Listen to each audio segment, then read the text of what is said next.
Henry Ford was born in 1863 on a modest farm in Dearborn, Michigan, at a time when America was still rebuilding after Civil War. Life revolved around hard labor, sunrise routines, and survival. But while other children focused on chores, young Henry was fascinated by how things worked. He would take apart pocket watches piece by piece, carefully studying every gear and spring, then reassemble them flawlessly. Mechanics, not farming, captured his imagination. One defining moment came when he saw a steam-powered machine pass near his home. It was unlike anything he had ever seen, loud, powerful, alive with movement. For most, it was just industrial progress. For Henry, it was a revelation. In that instant, he realized machines could replace physical struggle and multiply human effort. That vision, using technology to transform daily life, would later become the foundation of his empire. At just 16 years old, Ford made a decision that would change his destiny forever. He left the stability of farm life and moved to Detroit, the rising heart of American industry. With little formal education and no financial safety net, he entered the city as an apprentice machinist. The transition was brutal. Long hours, low wages, and constant pressure defined his early industrial years, but he absorbed knowledge relentlessly. Detroit exposed him to engines, factories, and the rhythm of industrial production.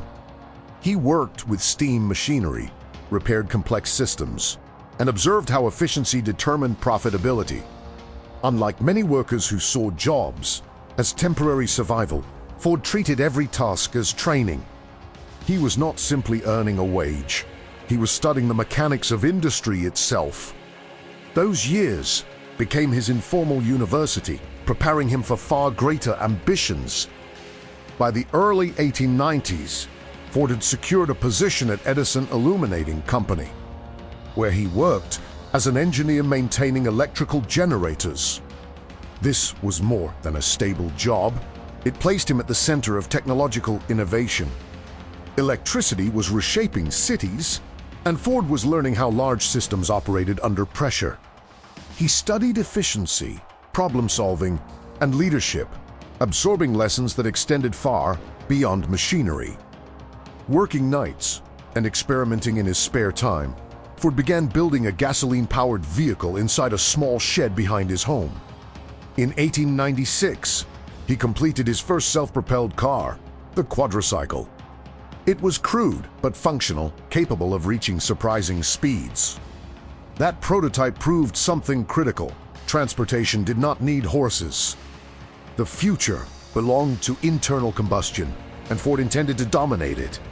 In 1899, Ford launched his first company, the Detroit Automobile Company.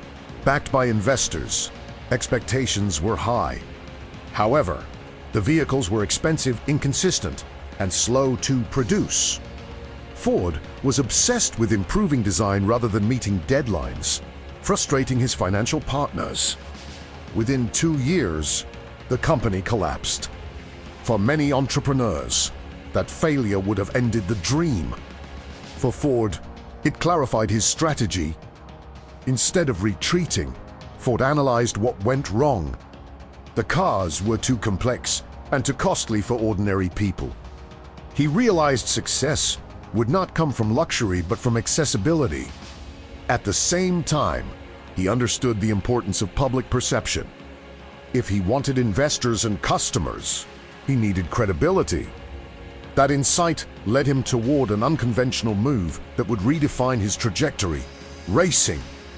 At the dawn of the 20th century, automobiles were seen as unreliable experiments. Ford understood that if people doubted the machine, he had to prove its strength publicly. So he built racing cars designed for speed and spectacle.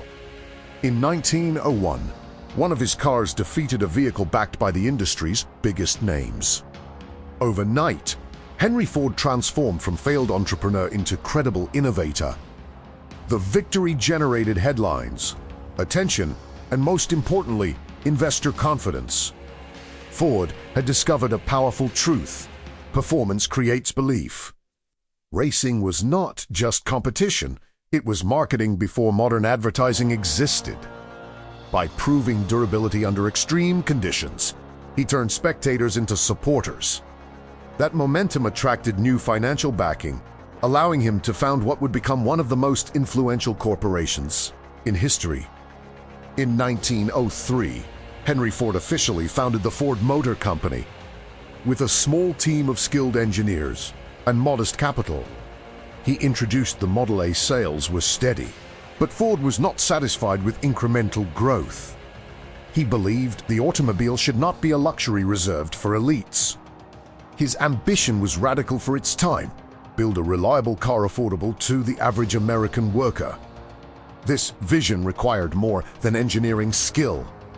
It demanded a complete reinvention of production. Ford focused obsessively on simplifying design, reducing unnecessary parts, and standardizing components. Efficiency became his religion. Every decision was measured by one principle: lower costs, without sacrificing durability.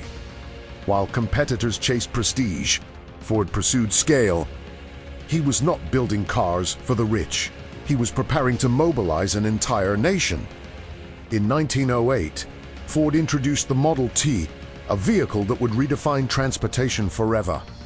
It was simple, durable, and built to survive rough rural roads. Unlike previous automobiles, it was designed for ordinary families, farmers, and workers. Its lightweight structure and powerful engine made it practical and reliable. Demand exploded almost immediately. For the first time, mobility was no longer a privilege. It was becoming accessible. But success created a new crisis. Orders flooded in faster than factories could produce. Traditional manufacturing methods were too slow and too expensive to meet national demand.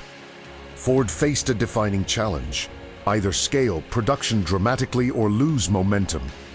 Instead of limiting growth, he chose to redesign the entire system. What followed was not just innovation, it was an industrial breakthrough that reshaped global manufacturing. In 1913, Ford implemented the moving assembly line at his Highland Park plant. Instead of workers building an entire car, each employee performed a single specialized task as the vehicle moved along a conveyor system. This radical restructuring reduced production time from over 12 hours to just 90 minutes.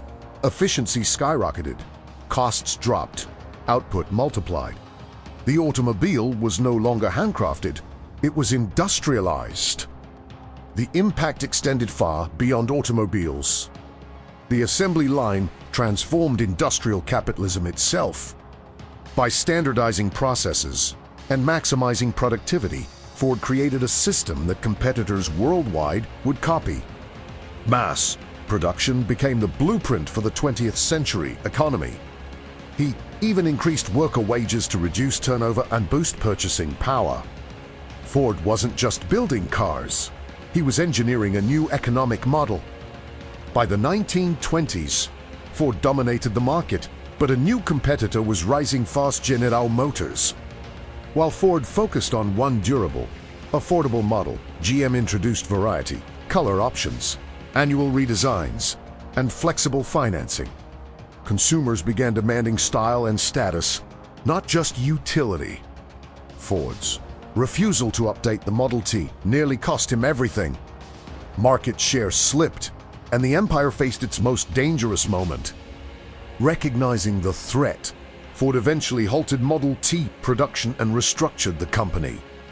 Influenced partly by his son Edsel, he embraced design improvements and launched new models, including the powerful V8 engine. This shift marked a crucial lesson: innovation must be continuous. Even industry giants cannot rely on past success. Survival depends on adaptation, and Ford proved he could evolve under pressure. As Ford's wealth expanded, so did his influence. He built massive industrial complexes like the River Rouge plant, controlling raw materials, manufacturing, and distribution under one system. Vertical integration allowed unprecedented efficiency and scale. During global conflicts, His factories produced military vehicles and equipment.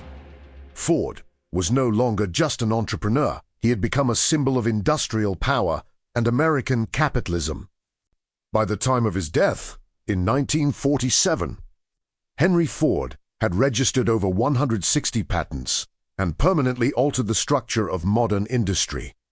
His ideas reshaped labor, production, and consumer markets worldwide. The Ford Motor Company continued expanding across continents, embedding his philosophy into global manufacturing. More than a car maker, Ford engineered a movement proving that scale, vision, and execution can transform civilization itself.